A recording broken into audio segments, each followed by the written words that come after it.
ఒక 15-20 years back ఎన్ఆర్ఐలు ఇక్కడికి వచ్చినప్పుడు మొత్తం ఇండియన్స్కి ఒక అసోసియేషన్ ఉండేదేమో, తెలుగు వాళ్ళు ఒకటి ఉండేదేమో, ఆ నార్త్లో గుజరాత్ వాళ్ళకి వాళ్ళకి ఒక అసోసియేషన్ ఉండేదేమో. ఇప్పుడు ఒక్క తెలుగులోనే 100-150 ఉంటాయి. మళ్ళీ ఒక తెలుగులో సరిపోనట్టు రీజన్ ఒకటి, తెలంగాణ వాళ్ళకి సపరేట్, ఆంధ్ర వాళ్ళకి సపరేట్, రేపో మాపో ఇంకా రాయలసీమలో కూడా ఒక స్టార్ట్ చేస్తారేమో. అవన్నీ సరిపోనట్టు మళ్ళీ లోకల్ సిటీల్లో ఒక అసోసియేషన్, ట్యాంపా తెలుగు అసోసియేషన్ అంట.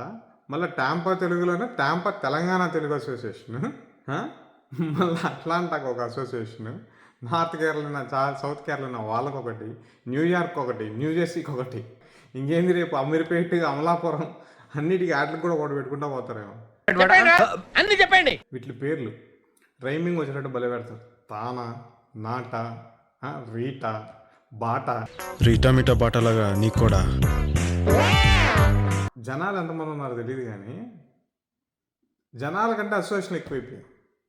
రోజుకు ఒకటి పుట్టుకొస్తుంది, ఆడితో మాకు పడదు, ఆడ ఆ కాస్టోడ్ పెట్టాడు, ఇది కాస్టోడ్ పెట్టాడు, ఇది వార్డ్ రీజన్, ఇది వార్డ్ రీజన్ అని చెప్పి రోజుకు ఒక అసోసియేషన్ క్రియేట్ చేసేది. బ్యాచ్ ఆ బ్యాచ్ కి నువ్వు టీం లీడరు, ఎంతసేపు వాళ్ళింట్లో ముచ్చట, వీళ్ళింట్లో ముచ్చట, ఆ సార్ ఇట్లా, ఈ మేడం ఇట్లా, వాళ్ళింట్లోకి జొర్రి, వీళ్ళింట్లోకి జొర్రి, అన్ని బేగారు ముచ్చట్లు, బేగారు పంచాయతీలు.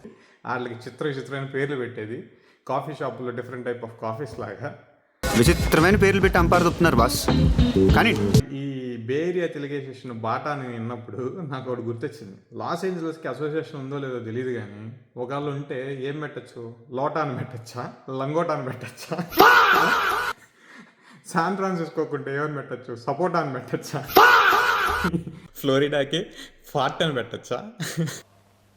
అబ్బో, అబ్బాయి ఏం లేదండి, మా వాడికి కొంచెం కడుపులో తిప్పుతుంది.